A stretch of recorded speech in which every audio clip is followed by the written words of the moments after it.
Atmospheric pressure. Students, atmospheric pressure simply refers to the heaviness or weight of air in the atmosphere. That means though air has very little weight, the weight of atmosphere is enormous. The weight exerts pressure on the surface of the earth.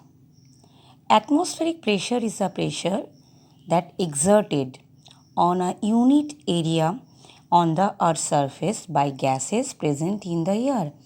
So, what is the main reason for this atmospheric pressure? Who creates this atmospheric pressure? So, this pressure is exerted on a particular area, on an unit area on the earth's surface, and this pressure is created by the different gases present in the air. The atmospheric pressure is one place may differ from the another and also from one time to another. We know if a place which receives the direct heat of the sun, for example, the equatorial region. So the place is too much of hot, then there the low pressure creates temperature more, low pressure, and the places where the temperature is less, there the high pressure creates.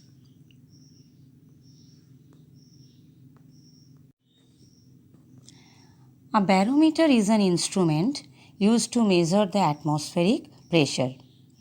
It is also called a mercury barometer. Why?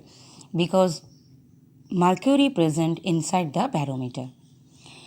Barometer provides the pressure of the air and which can be read on the scale marked on the glass tube. So when pressure increases or the air pressure decreases, it shows on the glass tube. Atmospheric pressure is measured in millibars, like temperature is measured in Fahrenheit or centigrade, humidity is measured in percentage, same as atmospheric pressure is measured in millibar, and 1013 millibars is considered to be normal atmospheric pressure. So normal atmospheric pressure is 1013 millibar. So this mercury barometer is not so much portable. It is not easily portable.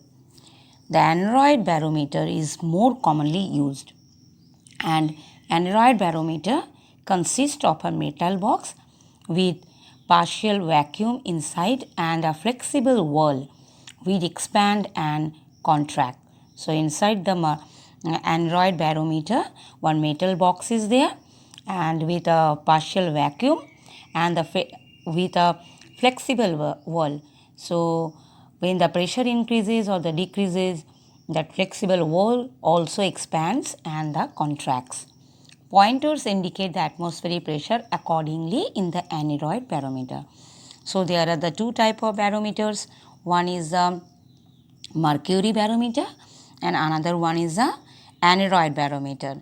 But the aneroid barometer is more commonly used than the mercury barometer. Rainfall is a form of precipitation. As already I have told that rainfall is a common form of precipitation. When the water falls in the liquid form on the ground from the atmosphere, then it is known as a rainfall. Why it is written the liquid form? Because the other form of precipitations are there which are solid in nature, such as the snow, then hail, etc. It is usually measured in millimeter, but annual rainfall is measured in centimeter. So day to day, normally it is measured in millimeter. But when we take the annual rainfall, then it is measured in centimeter. So rainfall is measured in millimeter and centimeter both. A self-recording rain gauge is there. Rain gauge means an instrument which is used to measure rainfall. So our self-recording rain gauge is there, which is known as the pluviograph. Meteorologists measure rainfall using an instrument known as rain gauge. This instrument is that of the depth of water that would occur if the rain did not drain away. In a rain gauge, rain pours through a funnel into the container. So a funnel is kept through which the rainwater is get collected in the container.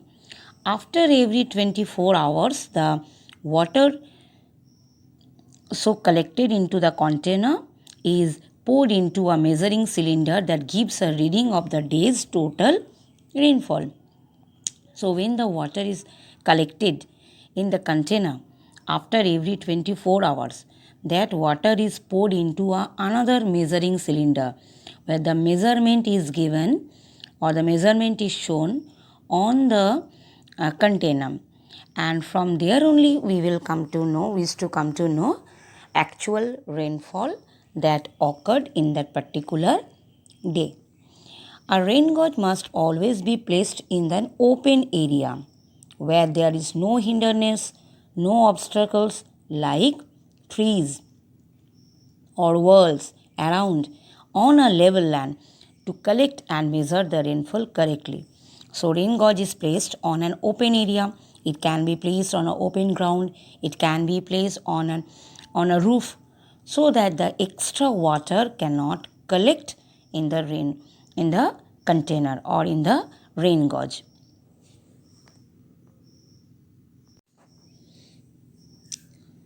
As we know, air always moves from the area of the high pressure to the low pressure area. Hot air rises from a region and creates low pressure. So if an area becomes warm or hot, low pressure creates over there. The cold air from the neighboring region moves in, thus causing wind. So the cold air from the neighboring region, that means from the high pressure to it, moves to the low pressure area. The speed of the winds depend on the difference in pressure between the two regions. So the velocity or the speed of the winds depends if there is a difference in pressure between the two regions. That means the low pressure and the high pressure region. If the difference is too much, then the speed or the velocity of the wind is also too much. If you want to know the direction in which the wind is blowing, we can use a simple instrument that is known as a wind vane. So wind vane is an instrument which helps to find out the direction in which the wind is blowing. It comprises a rotating arm that pivoted on a vertical rod. An arrow is fixed on the rod pointing in the direction from which the wind is blowing. The direction from which the wind blows in used to name the wind also. In which direction the wind is blowing, according to that we can name that wind. For example, the winds that blow from the west to east, known as the westerlies or the westerly winds. To get the correct direction of the wind vane is put up the high building or the roof where there is a no hindrance. So where there is a no hindrance, the wind vane is kept over there so that the easily when the wind will blow, and it will help us to give the direction in which side the wind is blowing.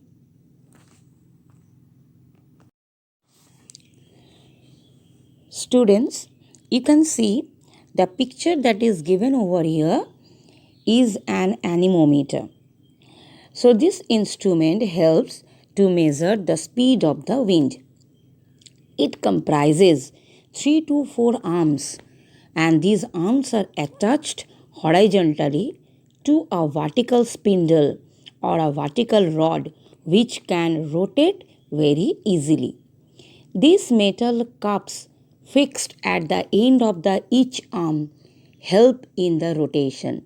So see, there are the 4 arms are there, and the end of the 4 arms there are revolving cups are there. 4 revolving cups are there. The number of times the cups rotate, it's counted and recorded by an anemometer attached to the rod. So how many times it is rotating, it is recorded over there. This is used to calculate the speed of the wind. An anemometer can also be modified to get a continuous record of the speed of the wind on a paper, and that instrument is known as the anemograph. So an anemograph is an instrument where the continuous record of the speed of the wind on a paper will show. The speed of the wind is measured in kilometer per hour or meter per second. When the number of rotations of the cups is more, it indicates that the wind is blowing at a high speed, and when the number of rotation of the cups is less, so it indicates the wind is blowing at a very less speed. The Beaufort scale, based on the effect of the wind at the different speed, is used to estimate the speed of the wind. So apart from the anemometer, Beaufort scale is also used to measure the speed of the wind.